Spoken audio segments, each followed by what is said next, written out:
ছেলেগুলোর সামনে দু পকেটে দিকে হাত দিয়ে বুঝলেন, একটা মেয়ে তার পিছনে 13টা ছেলে, একটা মেয়ে তার পিছনে 7টা ছেলে, কে কত তুলতে পারে?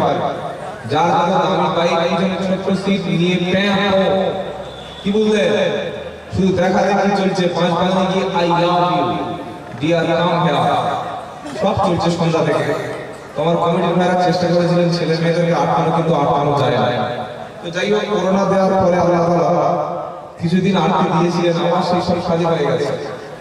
তো আপনারা কারা কারা বক্তব্য শুনবেন, কোরআন এবং হাদিস শুনবেন, হাত তুলুন দেখি। নারে তাকবীর, তাকবীরটা দিতে হবে, বলা ছিল নারে তাকবীর। আলহামদুলিল্লাহ। যে সমস্ত আমার সোনাটুকরা ভাইরা, আপনারা সন্ধ্যা থেকে অনেক ঘোরাঘুরি করেছেন, বাজার পুরো জ্যাম। এখানে যারা আছে সব বৃদ্ধ মানুষ, বেশিরভাগ বিবাহিত, বেশিরভাগ অবিবাহিত যারা আছেন তারা দেখবেন সব বাজারে ঘুরছেন। তো আপনাদের বলছি, আপনারা দয়া করে মজলিসের মধ্যে চলে আসুন। এখানে বসতে হলে টুপিও লাগে না, দাড়িও লাগে না, আর পেচ্ছাপ করে পানি না নিলেও এখানে এসে বসা যায়, পরে পানির ব্যবস্থা হয়ে যাবে ইনশাআল্লাহ। দরুদ শরীফ, আল্লাহুম্মা সাল্লি আলা সাইয়্যিদিনা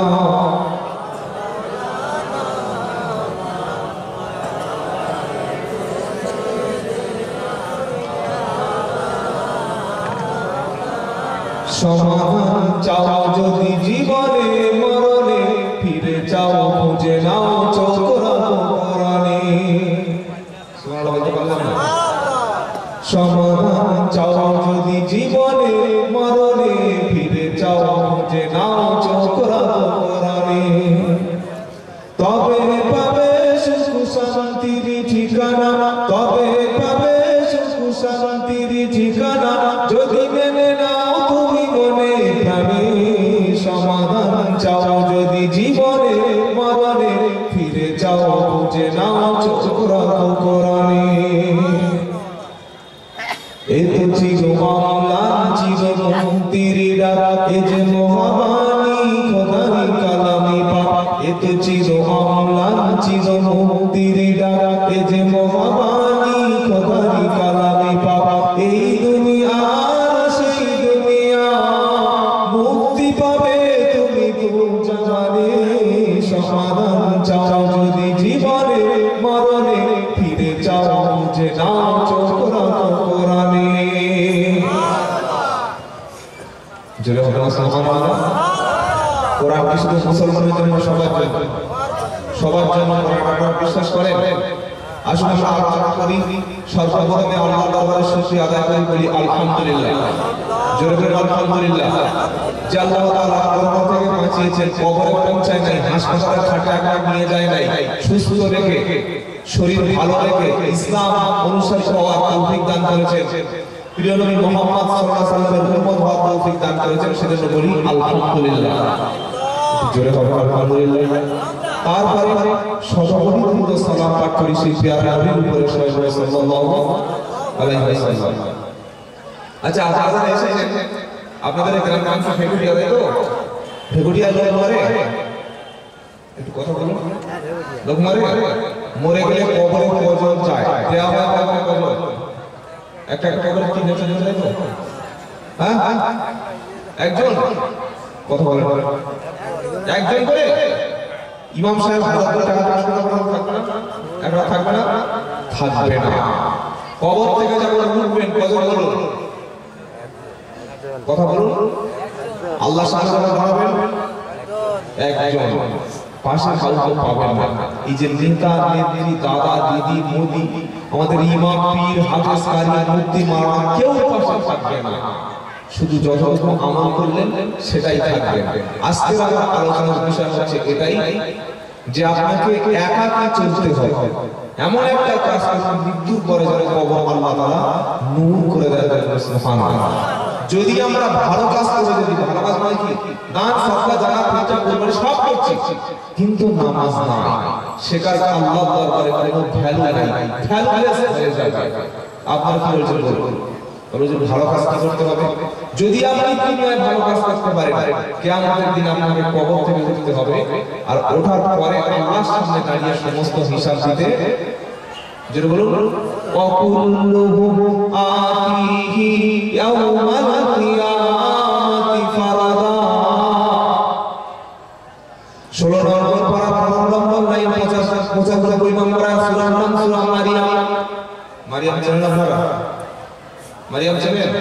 কার মায়ের নাম বলুন তো দেখি? আলহামদুলিল্লাহ, আপনারা ক্লাস ফার্স্ট বয়। আপনি সব বিয়ে করেছেন নাকি? পৃথিবীতে বাপ ছাড়া একজন মা হলেন, তার নাম হলো ঈসা আলাইহিস সালাম, মায়ের নাম মারিয়াম। আমার আল্লাহ তাআলা ইচ্ছা করলে সবকিছু করতে পারেন। আবার পৃথিবীতে বাপ ছাড়া মা ছাড়া একজন হয়েছে, তার নাম হলো আদম। সুবহানাল্লাহ, আল্লাহ ইচ্ছা করলে করতে পারেন। সূরার নাম সূরা মারিয়াম, 16 নম্বর পারা 15 নম্বর লাইন 95 নম্বর আয়াত। আর আল্লাহ পাক সাফ শুনিয়ে দিচ্ছে, ওয়া কুল্লুহুম আতিহি ইয়াওমাল কিয়ামাতি ফারাদা। কিয়ামতের দিন তোমরা কবর থেকে একা একা উঠবে, আমার সামনে দাঁড়াবে, একা একা আসবে, একা একা। হাফেজ পীর মুফতি মাওলানা মুহাদ্দিস মুফাসসির 50 সদস্য এমএলএ ডাক্তার মাস্টার কিছুই তুমি পাবে না। আসবে যখন আমার সামনে একা একা আনবো, তোমার লজ্জাস্থান খোলা রাখবো, কাপড় সেদিন লাগবে না।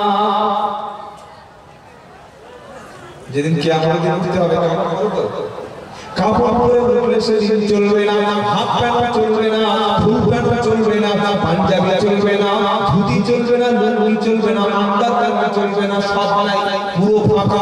আয়েশা সিদ্দিকা অবাক হলেন রাদিয়াল্লাহু তাআলা আনহা, জিজ্ঞাসা করলেন, হে আল্লাহর রাসূল, কিয়ামতের দিন একা একা উঠতে হবে, কিয়ামতের দিন পুরো উলঙ্গ হয়ে উঠতে হবে, সেই দিনের অবস্থাটা কি হবে বলুন? আমার নবী বললেন, আয়েশা, এত প্রচন্ড ভয়াবহ দৃশ্য দেখা দেবে, মানুষ সেদিন তার ভাইয়ের কাছ থেকে চলে যাবে। কিসের জন্য আপনি আজও আল্লাহকে ভুলে আছেন? আজও কেন নামাজ আপনি পড়লেন না?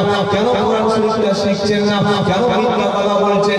কিয়ামতের প্রচন্ড ভয় সম্পর্কে আল্লাহ পাক বলে, আজকের বিবির মহব্বতে পড়ে আছো, ছেলের মহব্বতে পড়ে আছো, স্ত্রীর মহব্বতে পড়ে আছো। কোরআনে কারীম আল্লাহ পাক বলছেন, পাশে কাউকে পাবে না।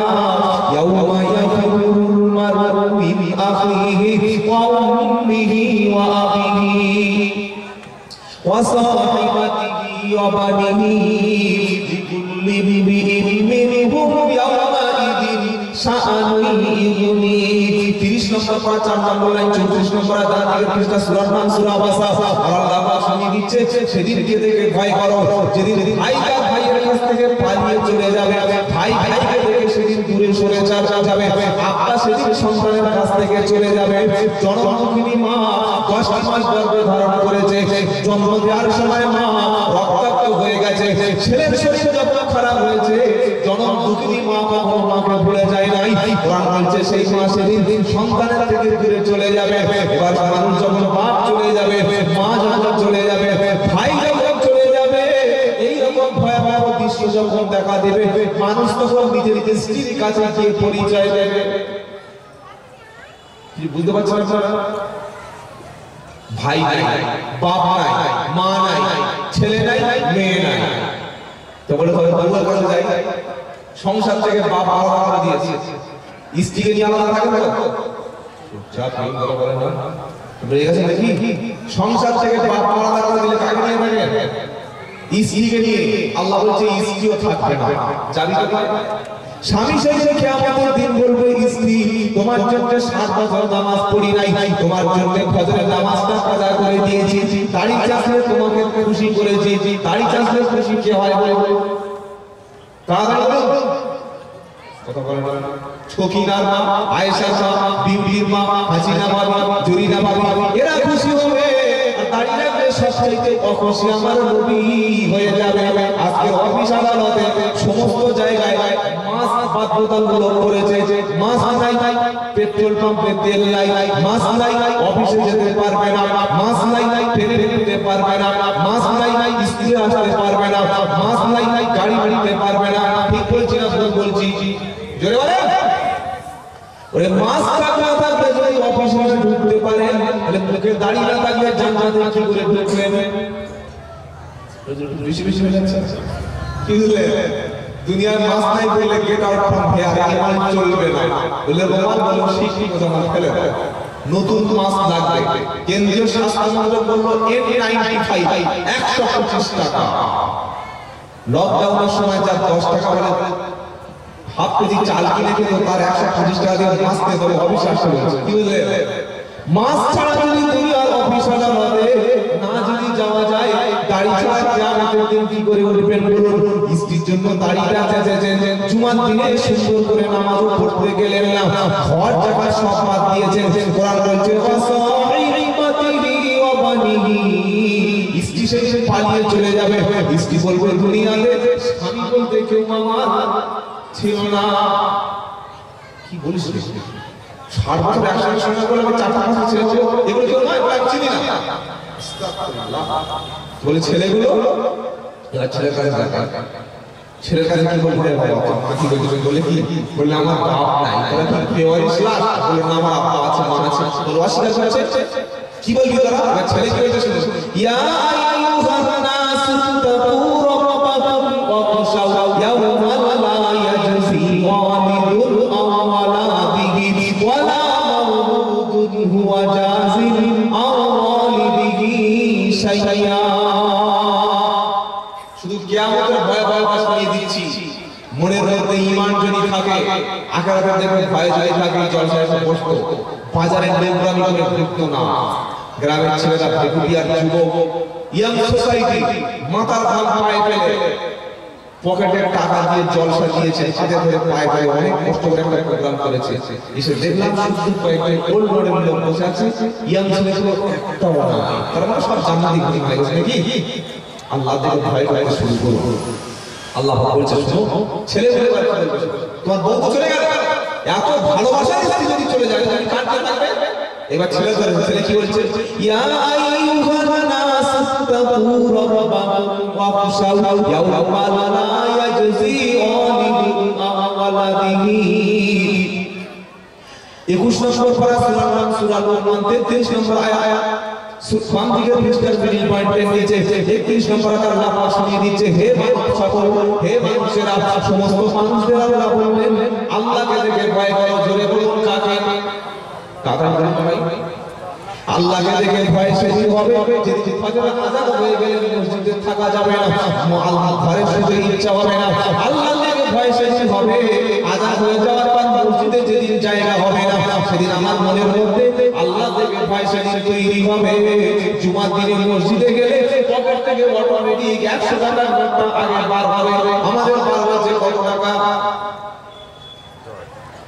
কথা বলুন 10 টাকা ছোট ওয়াচ চলে একটা ছোট ছোট মালা আছে ভিডিও মোবাইল চলে হ্যাঁ মসজিদে চলে ক্যাশ বক্স করতে দিলেন 10-50 টাকা ছোট একটা আল্লাহকে বোকা বানাচ্ছে আল্লাহ বোঝে না কতদিন চলবে আমার সন্তান বন্ধুরা কোরআন সাফ শুনিয়ে দিচ্ছে সেই আল্লাহকে দেখে ভয় করো যেদিন বাপ তার সন্তানকে ভুলে যাবে সন্তান তার বাপকে চিনবে না কেউ কারো সামান্য কোনো উপকার করতে পারবে না অবস্থা হবে লিকুল্লি বিবিহিম ইয়াওমা ইদিন শাআনি প্রত্যেকে নিজ নিজ চিন্তায় বিবল হয়ে থাকবে আমার নবী একদিন বললেন আয়েশা এমন 3টি কঠিন সময় আছে কিয়ামতের দিন আয়েশা যে 3টি সময় আমি নবী দাঁড়িয়ে দাঁড়িয়ে দেখবো আমি তোমাদের সামান্য কোনো উপকার করতে পারবো না কয়টি জায়গা বলো ওরা বলো না মুখস্থ করছেন আপনারা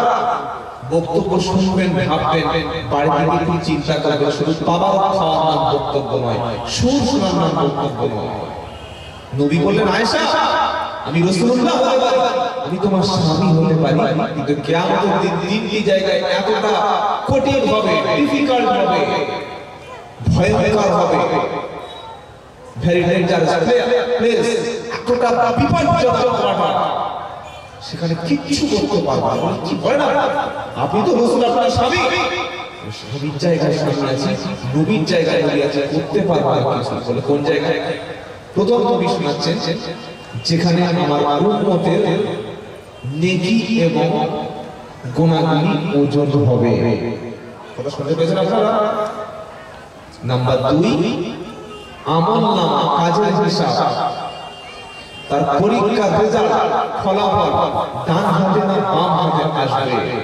নাম্বার 3 আমার উম্মতগুলি যখন পুলসিরাত নামক ভয়ঙ্কর জায়গায় পার হয়ে জাহান্নামের উপর পুলসিরাত তার উপর দিয়ে পার হয়ে জান্নাতে চলে যাবে বডি জায়গায় প্রথম কি বললাম ওজন হবে দ্বিতীয় কি বললাম কাজের হিসাব হাতে দেবে, তৃতীয় কি বললাম বলুন পুলসিরা। এবার আসুন তিনটে কত করে হবে জেনে নিন, জানা জানা না। আল্লাহ পাক বলছেন কিয়ামতের দিন কিছু মানুষের আমলটা ভারী হবে আর কিছু মানুষের আমলটা কি হবে হালকা হবে। ফাআমান সাফাউলা মাওয়াজিনহু ফাউলাইকা হুমুল মুফলিহুন। সূরা মুমিনুনের 102 নম্বর আয়াতে 13 নম্বর লাইনের বাম দিকের পৃষ্ঠায় আল্লাহ পাক সাফ শুনিয়ে দিচ্ছে ফাআমান সাফাউলা মাওয়াজিনহু ফাউলাইকা হুমুল মুফলিহুন।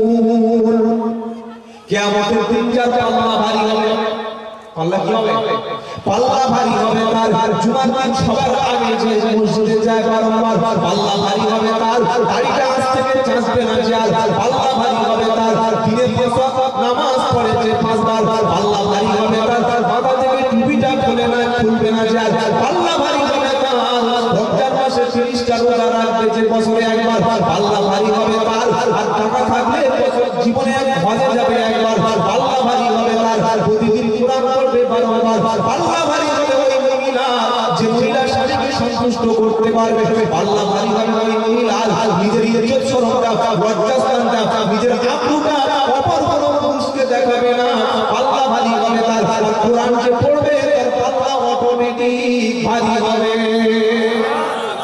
জোরে বলুন কোরআন যারা পড়ে না তার পাল্লাকে আমাদের কোনোদিন ভারী করতে পারবেন না। কোরআনকে আল্লাহ পড়তে বলেছে, আমরা বলেছি কোরআন পড়াও, মূল্যে পড়াও, মরার আগে পড়াও, মুসলমানিতে পড়াও, বিয়েতে পড়াও, কবরের কাছে পড়াও, 40-এতে পড়াও, সবে পড়াতে পড়াও, লাই কতবার পড়াও, পড়ো আর পড়াও দুটো কি একই কথা বলেন? খাও আর খাওয়া দুটো একই না। আল্লাহ বলছে পড়ো, কোথায় আছে? নবী সাল্লাল্লাহু আলাইহি ওয়াসাল্লাম 40 বছর 11 দিন বয়সে নবী হেরায় বসে বসে দুনিয়ার মানুষদেরকে তিনি নিয়ে ভাবছেন যে হঠাৎ জিবরাইল আলাইহিস সালাম চলে আসলেন, এসে আল্লাহ নবীকে বললেন ইকরা বিসমি রাব্বিকাল লাযী খালাক। ইকরা মানে পড়ো না পড়াও। তাড়াতাড়ি বলেন, যারা আলেম আছেন জিজ্ঞাসা করে দেখুন ইকরা মানে পড়ো।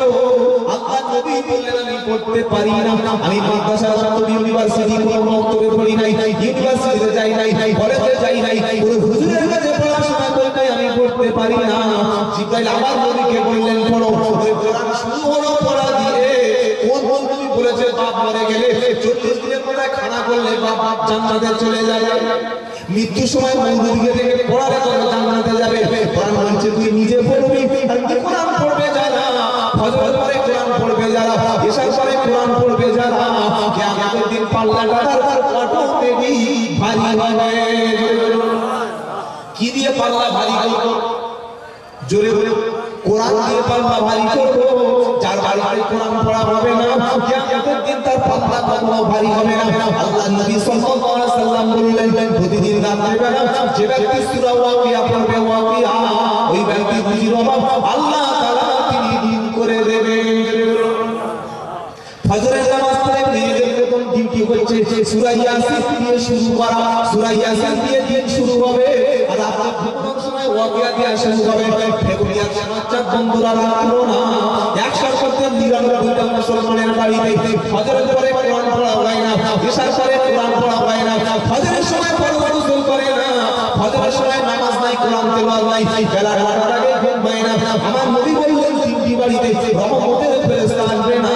প্রথম যে বাড়িতে বিনা কারণে ছবি বিনা কারণে কুকুর পোষা হয়, কুকুর বুলডগ অ্যালসেসিয়ান বড় বড় 10,000 20,000 টাকা দামের কুকুর মুসলমানের বাড়ি আছে নাই?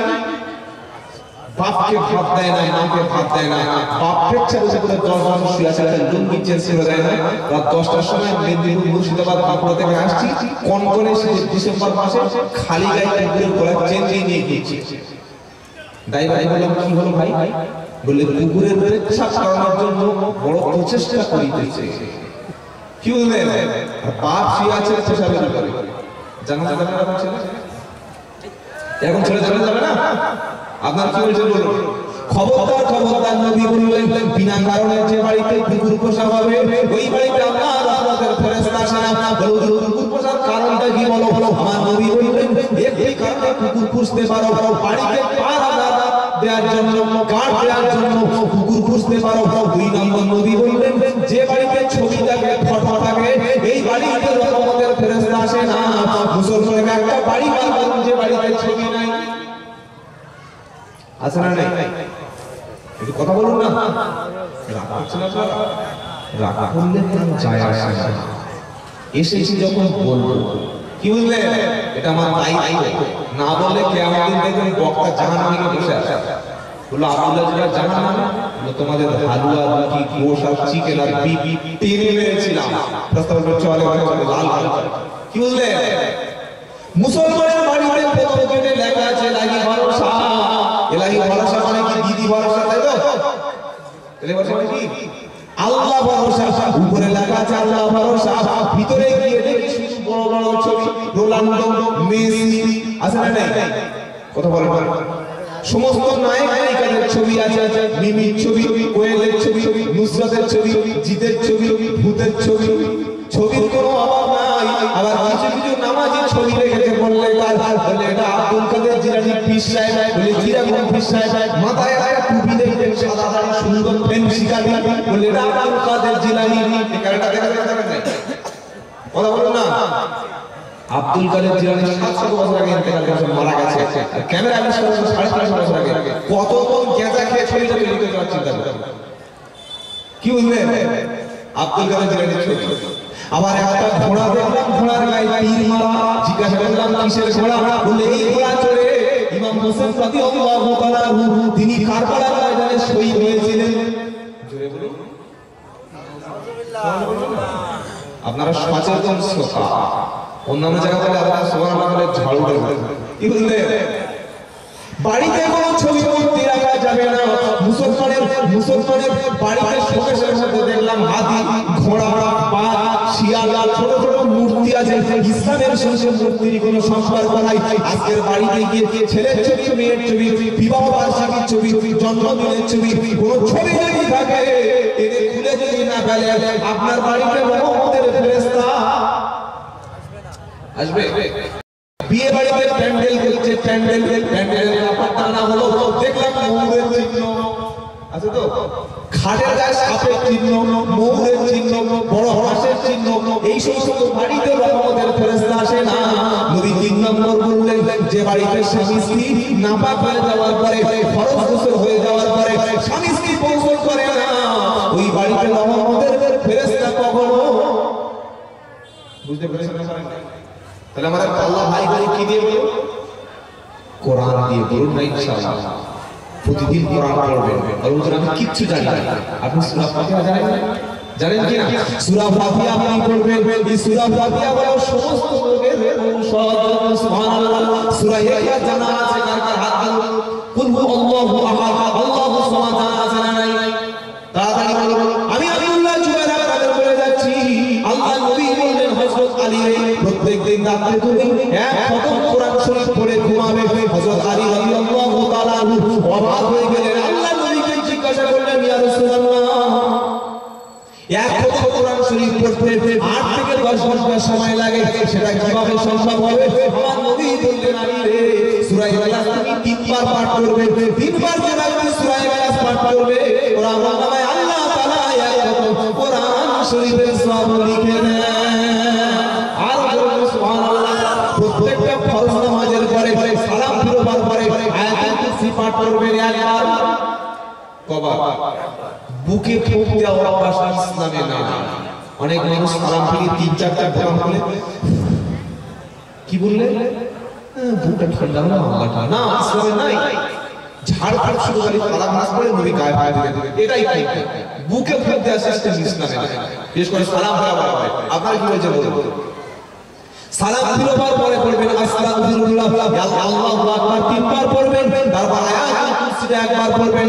আয়াতুল কুরসি মুখস্থ আছে না নাই? আল্লাহু লা ইলাহা ইল্লা হুয়াল হাইয়ুল কাইয়্যুম লা তা'খুযুহু সিনাতুন ওয়া লা নাওম লাহু মা ফিস সামাওয়াতি ওয়া মা ফিল আরদ মান দাল্লাযী ইয়াশফাউ ইনদাহু ইল্লা إلا بإذنه يعلم ما بين أيديهم وما خلفهم ولا يحيطون بشيء من علمه إلا بما شاء وسع كرسيه السماوات والأرض ولا يؤوده حفظهما وهو العلي العظيم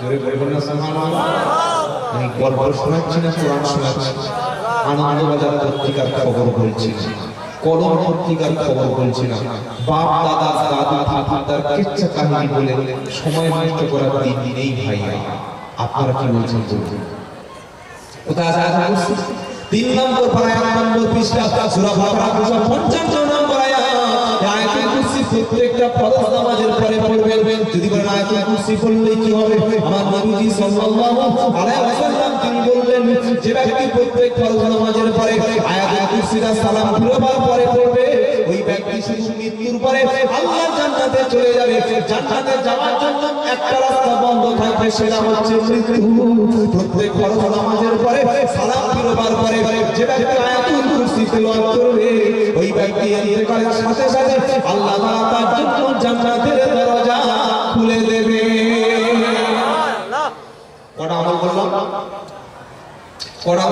মনে আছে প্রথম বললাম সূরা ইখলাস সোয়াশনা করলে কবার 3 বার আর কি বললাম আয়াতুল কুরসি পাল্লা ভারী হবে আর কি করবেন 100 বার তওবা করবেন আস্তাগফিরুল্লাহ লা ইলাহা ইল্লাল্লাহুল হাইয়ুল কাইয়্যুম ওয়া আতুবু ইলাইহি যে আস্তাগফিরুল্লাহ বলছে সেটাই করবেন কেন বলবেন আল্লাহ নবীজি সাল্লাল্লাহু আলাইহি ওয়াসাল্লাম তিনি বলেন আমি প্রতিদিন 100 বার করে তওবা করি সাহাবারা জিজ্ঞাসা করলেন ইয়া রাসূলুল্লাহ হাবিবাল্লাহ হুজুর আপনার সমস্ত গুনাহ আল্লাহ তাআলা মাফ করে দিয়েছেন কেন তওবা করেন নবীর কোনো গুনাহ নাই তাও নবী 100 বার তওবা করছে আমরা যারা বসে আছি গুনাহ আছে না নাই কার গুনাহ নাই দেখি ভালো করে ভেবে আর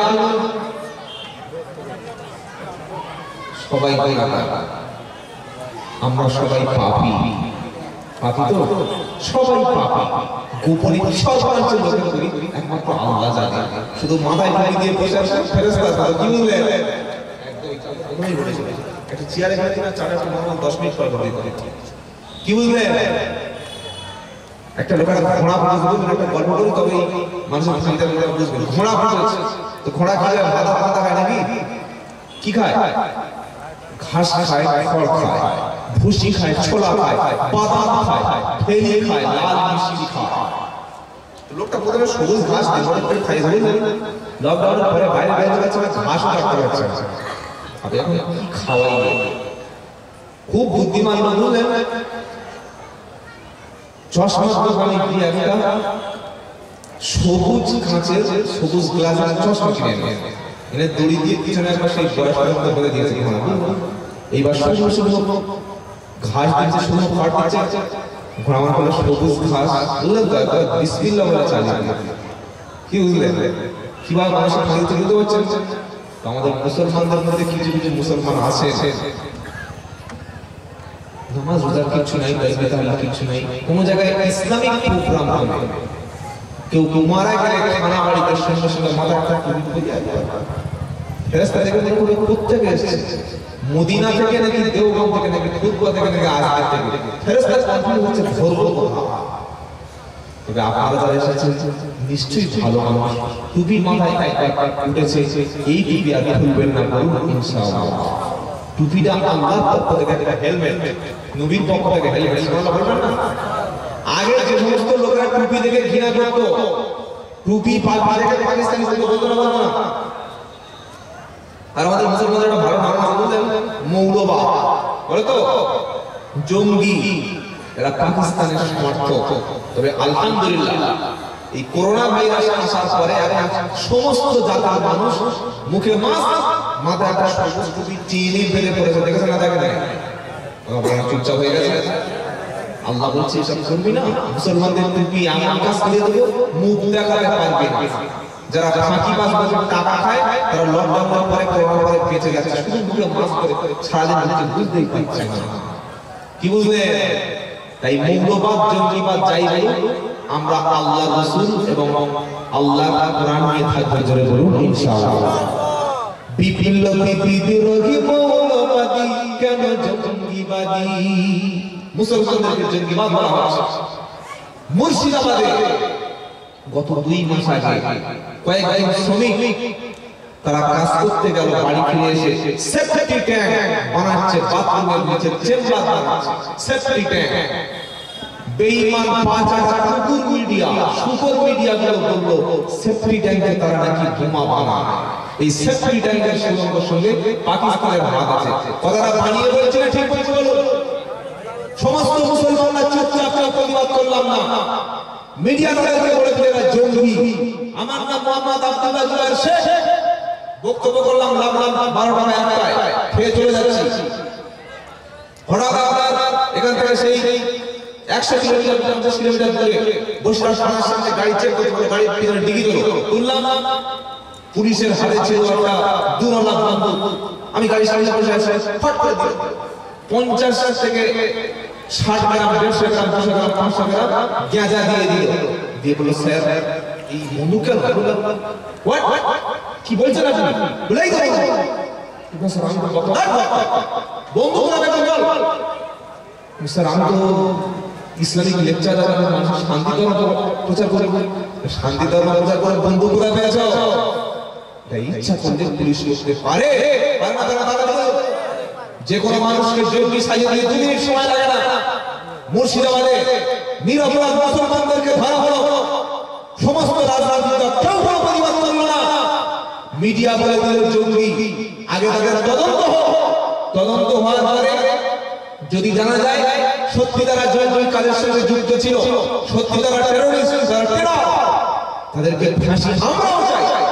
কোনো কারণ ছাড়া, কোনো এভিডেন্স ছাড়া, কোনো প্রমাণ ছাড়া, কোনো ইনফরমেশন ছাড়া, কোনো তথ্য ছাড়া মিডিয়া তাদেরকে জঙ্গি বলে দিল। সুতরাং আমরা মুসলমান যতই জঙ্গি বলে মৌলবাদ বলুন, এক আল্লাহ এবং তার রাসূলকে নিয়ে থাকবো। জোরে বলুন, জোরে বলেন।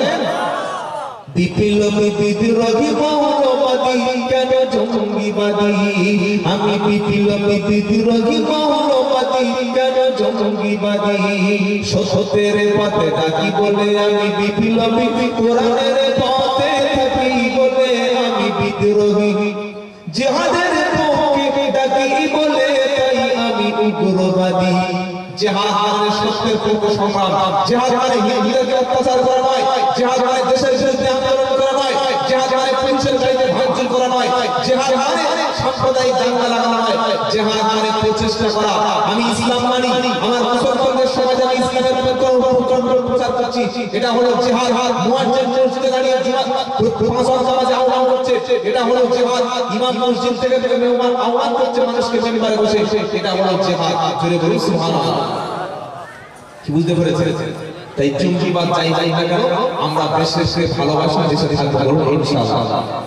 জন্মের পরে গানে আজান দিতেইনি, তুমি মৌলবাদী ছাড়া ভাবনি। আমরা দেশকে ভালোবাসি, দেশকে ভালোবাসি।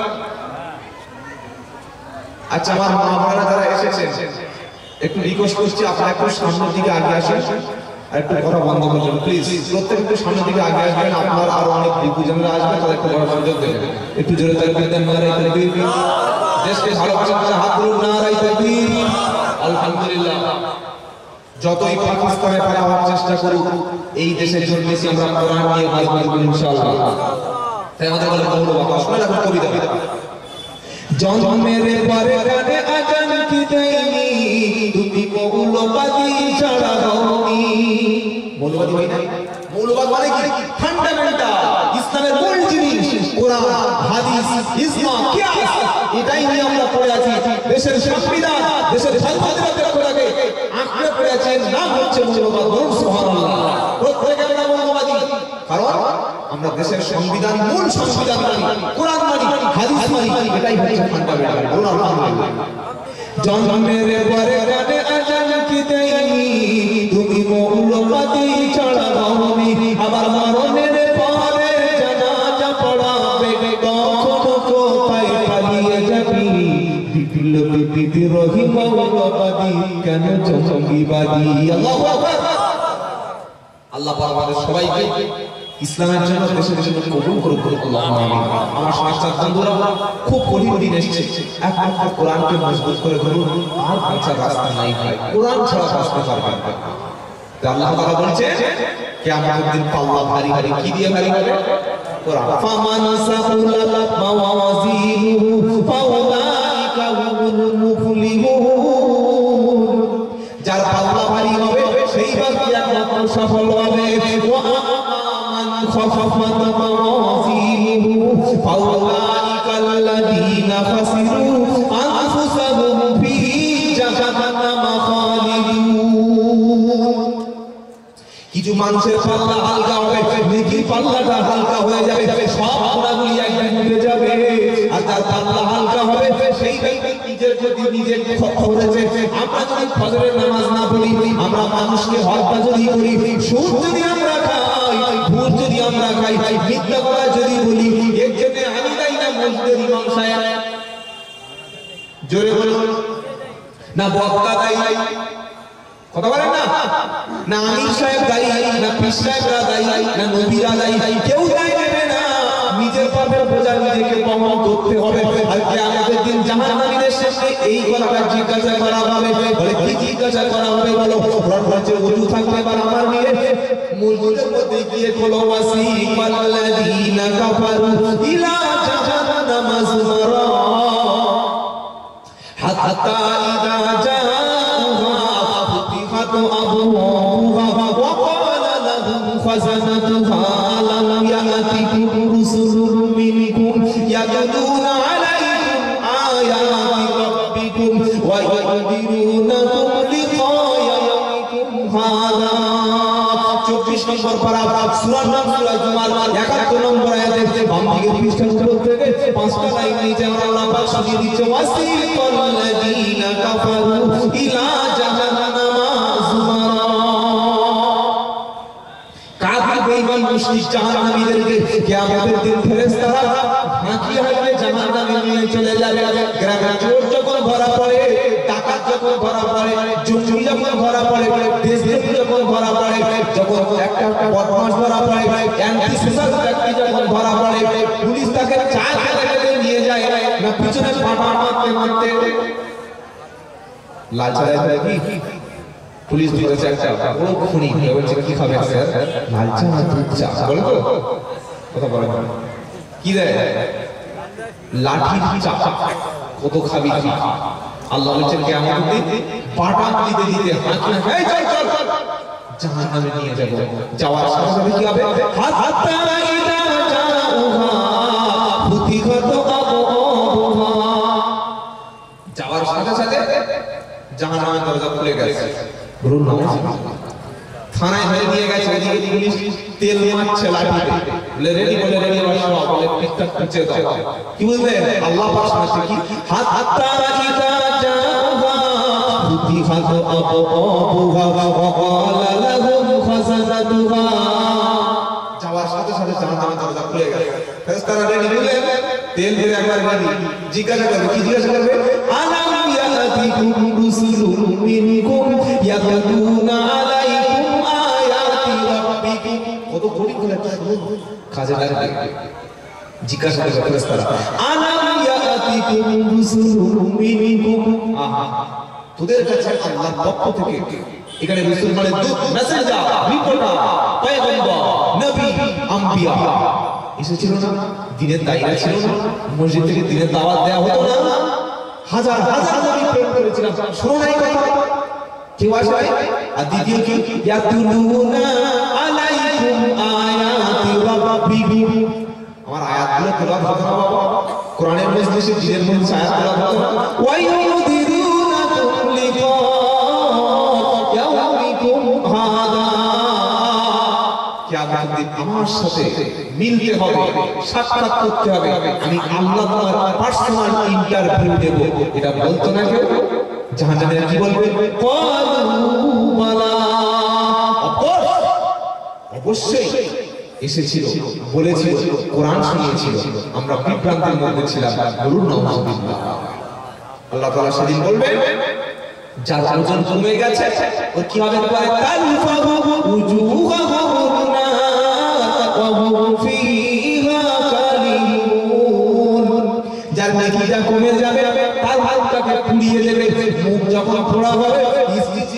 পারবে না, ছেলে চিনতে পারবে না এটা আমার বাবা, মুখটাকে আগুন দিয়ে ঝলসে দেবেন কে? আল্লাহু আকবার। আল্লাহ পাক আমাদের মুখকে যেন শরীর হাস্যোজ্জ্বল রানী চায়, জোরে বলুন না আল্লাহুম্মা আমিন, জোরে বলুন আল্লাহুম্মা আমিন। মুখ পুড়িয়ে দেবে বাবা, মুখটা বড় পবিত্র জিনিস। কি বললেন? মুখ যদি না পড়াতে চান, আজ থেকে তওবা করে বাড়িতে ফিরে গিয়ে রাত্রিবেলা তাহাজ্জুদে কাঁদুন, কেঁদে বলুন আল্লাহ আমি তো বড় পাপী, আমি জেনা করেছিলাম, চুরি করেছি, মদ খেয়েছি, মসজিদ বাড়ির পাশে আযান হচ্ছে আমরা উঠি নাই, তুমি আমাকে ক্ষমা করো। আল্লাহ পাক বললেন রাত্রিবেলা যারা কাঁদবে আর বলবে আমি তাদের সবাইকে ক্ষমা করে জান্নাতে দিয়ে দেব, সুবহানাল্লাহ। আর যারা অপরাধ করে ঘুমোতে পারে, আপনার বিরুদ্ধে থানায় যদি একটা কেস থাকে, খুবটা ভালো হবে না খারাপ হবে? দুটো মামলা যদি থাকে, খুবটা ভালো হবে না খারাপ হবে? খাওয়াটা বেশি হবে না কম হবে? তিনটি কেস যদি থাকে, আপনার কি গোসল করতে, বিবির কাছে বসতে, গল্প করতে, হাসতে, ব্যবসা বাণিজ্য করতে, চাকরি করতে, দোকান বাগান করতে, ছেলে মেয়ের শেষে সময় কাটাতে কি ভালো লাগবে? জোরে বলুন আমার কথা বুঝতে পারছেন? এটা হচ্ছে দুনিয়ার থানা, দুনিয়ার মানে স্টেশন। আপনার বিরুদ্ধে কেস হয়েছে, প্রথম একটা কেস ঘুম নাই, দুটো কেস খাবার নাই, তিনটে কেস গোসল নাই, চারটে কেস পাগল হয়ে গেছে, আছে না? ছুটছে কি করে বাংলাদেশে পালায়। অথচ এই কেসে জামিন হবে, জেল থেকে পাওয়া যাবে, বক্তব্য শুনবেন, ভাববেন। আর আল্লাহর কাছে কেস, যেই বান্দা ফজরের নামাজ কাজা করলো, সঙ্গে সঙ্গে বান্দার আমলনামায় একটা কেস লেখা হয়ে গেল। যেই বান্দা রমজান মাসে রোজা ছেড়ে দিল, তখন কেস লেখা হয়ে গেল। যেই বান্দা মিথ্যা কথা বলল, সঙ্গে সঙ্গে আরো একটা কেস লেখা হয়ে গেল। যেই বান্দা নিজের স্ত্রী ছাড়া আবার কোনো হারাম অবৈধ স্ত্রীর দিকে তাকিয়ে থাকলো, ওর নামে আরো একটা কেস লেখা হলো। যেই বান্দা বন্ধনের খাতায় নাম লিখিয়ে দিল, সুদের খাতায় নাম লিখিয়ে দিল, চুরির খাতায় নাম লিখিয়ে দিল, ডাকাতির খাতায় নাম লিখিয়ে দিল, তার আমলনামায় সঙ্গে সঙ্গে 5টি কেস উঠে গেল। জামিন দেবেন কোথায়? আপনাদের কোন ধারা সরকার নাকি? সদরনগর থানায় গেলে জামিন হবে, এক টাকা দিলে জামিন হবে, বন থেকে আলিপুর থেকে। আর আল্লাহ তাআলা বলছে বান্দা চুরি করেছিস, মদ খেয়েছিস, মিথ্যা কথা বলেছিস, নিজের স্ত্রী রেখে অন্য স্ত্রীর কাছে তার সঙ্গে সহবাস করেছিস, জেনা ব্যভিচার করেছিস, বান্দা আমি আল্লাহ সদরনগর থানায় যেতে বলবো না, আমার কাছে জামিন নেওয়ার জন্য কোথায় যেতে হবে না, রাত যখন গভীর হবে আমার কাছে চলে আসবি। একটা পার্টি যখন তৃণমূল পার্টি বললে না, ও তো জামিন দিতে পারবে না, বলে কংগ্রেসের রাহুল গান্ধী পারবে, আমাদের অধীর বাবু, মন্নান বাবু বলে ওরা জীবনে পারবে না, বলে দিলীপ বাবু বিজেপি বললে মাল চলবে না, বলে তৃণমূল দিদি পারবে, নবান্নে বসে বললে পারবে না, বলে সিপিএম এর কে পারবে, সূর্যকান্ত মিশ্র পারবে, বলে না না না পারবে না। জিজ্ঞাসা করলাম আল্লাহ জামিন কে দেবে বলো? আল্লাহ বলে একটা পার্টিতে তাহলে জামিন হবে, সেটা হলো নামাজের পার্টি। জোরে হবে না সুবহানাল্লাহ? জামিন হয়ে গেল, আল্লাহ জামিন যখন হয়ে গেল, এই 7-8টা কেস এগুলো আমি উইথড্র করব কোথায়? মনে রাখবেন আপনার বিরুদ্ধে থানায় যদি কেস হয়, জামিন হয়ে যাবে, থানায় একটা ব্ল্যাক লিস্ট রয়েছে, ক্রিমিনাল চার্ট রয়েছে, ঠিক তো যেটা বলছি যে অপরাধীদের লিস্ট, জামিন হবে কিন্তু অপরাধীর লিস্ট থেকে নাম যাবে না। আর আল্লাহ কি বলছেন? আল্লাহ বলছে বান্দা সারা জীবন গুনাহ করলি, মদ খেলি, নামাজ পড়লি না, বেপরদার সঙ্গে চললি, স্ত্রীকে কষ্ট দিলি, স্বামীকে কষ্ট দিলি, কোন রাত্রিবেলা তাহাজ্জুদের নামাজে যদি আমার কাছে চলে আসিস, আমি আল্লাহ জামিন দিয়েই দেব, আবার তোর ওই ব্ল্যাক লিস্ট থেকে নামটা আমি কেটে মুছে দেব। হুজুর কল্পনায় দলিল কি আছে বার করো, রাত 12টার সময় গল্প আর চলবে না। ইল্লা মান তাবা ওয়া আমিলা আমালান সালিহা ফাউলাইকা ইউবাদদিলুল্লাহু সাইয়্যাতিহিম হাসানা ওয়া কানা আল্লাহু গফুরুর রাহিমা। 19 নম্বর পারা 2 নম্বর 71 নম্বর আয়াত থেকে পৃষ্ঠা 16 সূরা ফুরকান।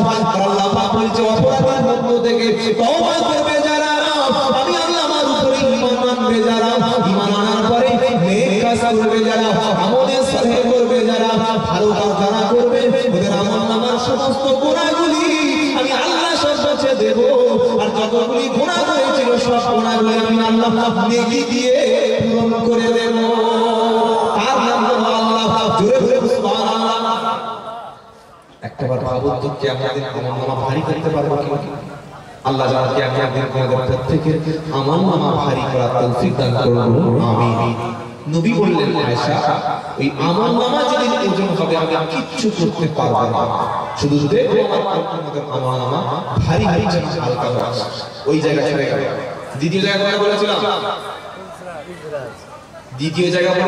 আমলনামার ডান হাতে আসবে না বাম হাতে আসবে আমলনামা মানে ধরতে পারে আপনার কাজের হিসাব 100 দিন কাজ করার পরে জবটা হয়েছে আপনাদের হ্যাঁ টাকা পয়সা পাচ্ছেন নাকি আপনাদের এখানে আমলনামা আছে তো টাকা পয়সা পেয়েছেন বলেন না কি অবস্থা দেখো আমফান হলো টাকা পায় নাই আমফান হয়েছে গরিব মানুষদের ঘর ঘরে কালকে না আজকে বলছিল একজন বলে খুব ভালো হয়েছে টাকা পয়সা প্রধান সাহেব পেয়ে 3 তলা ছাদ ফেলে নিয়েছে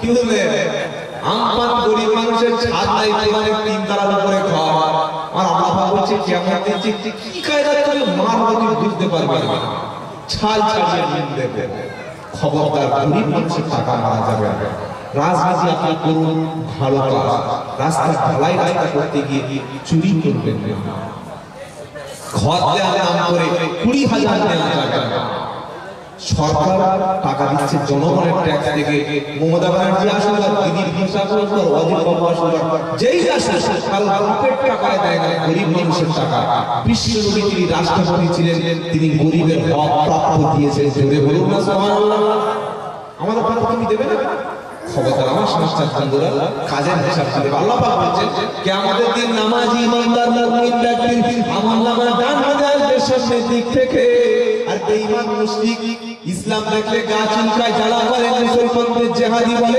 এদের আমলনামা আসবে বাম হাত দিয়ে পিছন থেকে আমাদের কোন হাত জোরে সুবহানাল্লাহ কোন হাত ডান হাত এই হাতে আমলনামা যখন আসবে কোরআন শোনাচ্ছে ফাআমান উতিয়া কিতাবাহু বিয়ামিনিহি যার আমলনামা ডান হাতে আসবে তখন কি হবে ফায়াকুলু হাউকরাউ কিতাবিয়া 29 নম্বর পারা সূরা হাকা 25 নম্বর আয়াত থেকে পৃষ্ঠার মিল পয়েন্টের নিচে আল্লাহ পাক সাফ শুনিয়ে দিচ্ছে বান্দা যারা আমলনামা ডান হাত থেকে আসবে সামনে দিয়ে তাকে বলা হবে ফায়াকুলু হাউকরাউ কিতাবিয়া তোমার আমলনামা তুমি নিজে পড়ো 100 দিনের কাজ করেছে কাজের হিসাবটা মিলিয়ে নেব না নেব তাড়াতাড়ি বলুন কাজের হিসাব মিলিয়ে নেব 100 দিনের কাজ করে যদি 80 দিনের রোজগার দেয় টাকা নেব না চলে আসবো না ছেড়ে দেব তাড়াতাড়ি বলুন হিসাব মিলিয়ে নেব না পরীক্ষা যখন আমরা দিয়েছি 100 মধ্যে পরীক্ষা দিলাম 80 মার্কস লিখেছি যদি 20 নাম্বারটা দেয় খাতা চেক করতে হবে না কথা বলছেন না কেন বলছেন নাকি ঘুমন্ত সোনা হলে কি গোরস্থান হয়ে গেছে গোরস্থান বিহারি নির্বাচন হলো যখন নীতিশ বাবু জিতে গেল বিরোধী দল হেরে গেল ওরা বলল হিসাব ফেলে নাই দিয়ে বলবো বুঝছো তো কি বুঝলেন হেরে গেলে দিয়ে বলবো না আর জিতে গেলে ঠিক আছে সব পায় বুঝতে পারছেন না কিয়ামতের দিন আল্লাহ বলছে বান্দা যত নামাজ পড়েছিস সব নামাজগুলো একটা করে মিল করে নে যত টাকা দান সদকা করেছিস সবগুলো মিল করে নে যতবার নবীর উপরে দরুদ পড়লি সবগুলো মিল করে নে যতবার কোরআন শরীফ পড়লি সবগুলো মিল করে নে যত টাকা সদকা করলি মিল করে নে 60 বছর বেঁচেছিস 40 বছর 40টা গরু কুরবানি করেছিস এক হাজারে 40টা গরু আছে কিনা জোরে বলো 60 বছর হায়াত করি 40 বছর নামাজ পড়লি প্রত্যেক বছর 53টা করে জুমা পেলি বছরে কত করে ঈদ পেলি দেখ খাতায় ঈদের হিসাব হলো কিনা প্রত্যেকদিন এক পারা করে কোরআন শরীফ পড়লি দেখ কোরআন শরীফ গুলি মিলে গেল কিনা স্ত্রীর পিছনে খরচ করলি ছেলের পিছনে খরচ করলি মসজিদের পিছনে খরচ করলি দিনের জন্য খরচ করলি দেখ হিসাব এসে গেল কিনা বান্দা তখন বলবে ফায়াকুলু হাউকরাউ কিতাবিয়া যখন বলা আমলনামা পড়ো বান্দা তখন বলবে ইন্নী যানাতু আন্নী মুলাকিন হিসাব জানতাম হিসাবের কি হতে হবে, হিসাব অবশ্যই দেওয়া হবে, আল্লাহ তাআলা হিসাব আমার দেবে। ফাহুয়া ফি শাকারিন রাদিয়া, সে খুব শান্তিতে থাকবে, খুশিতে থাকবে, অত্যন্ত খুশি হবে। জোরে বলুন না সুবহানাল্লাহ। যে ছেলেটা পরীক্ষায় ফার্স্ট হয় খুশি হয় না দুঃখিত হয়? জোরে বলুন। পঞ্চায়েতের 3টে পার্টি দাঁড়িয়েছে, সিপিএম এ দাঁড়িয়েছে সলিমুল্লাহ, তৃণমূলে দাঁড়িয়েছে কারিমুল্লাহ, আর কংগ্রেসে দাঁড়িয়েছে হেদায়েতুল্লাহ। এখন তৃণমূল জিতে গেছে, কংগ্রেস সিপিএম হেরে গেছে। যে জিতেছে আবির দিচ্ছে, বাজি পড়াচ্ছে, সন্ধ্যাবেলা চিকেন পার্টি, আর যারা হেরে গেছে খরচা দিয়ে শ্বশুর বাড়ি হয় না। বলে কি রে ভাই, তুই কি লিড দিবি? বলে লিড আমরা পিছন থেকে বার হয়ে আসে, ঠিক কিছু নেই। বলে কিরকম ভাবে হেরে গেছে? যারা জিতে যায় আবির ছড়ায়, যারা জিতে যায় আনন্দ করে। নামাজি মুমিন ব্যক্তি কিয়ামতের দিন আনন্দ করবে। জয় সুবহানাল্লাহ। কি বলবে? ইন্নী যানানতু আন্নী মুলাকিন হিসাবিয়া ফাহুয়া ফি ঈশাতিন রাদিয়া। যখন সে জিতে যাবে আনন্দে মনে খুশি থাকবে। আল্লাহ তাআলা বলবে ফি জান্নাতিন আলিয়া, তাকে জান্নাতের উচ্চ মাকাম দান করে দাও।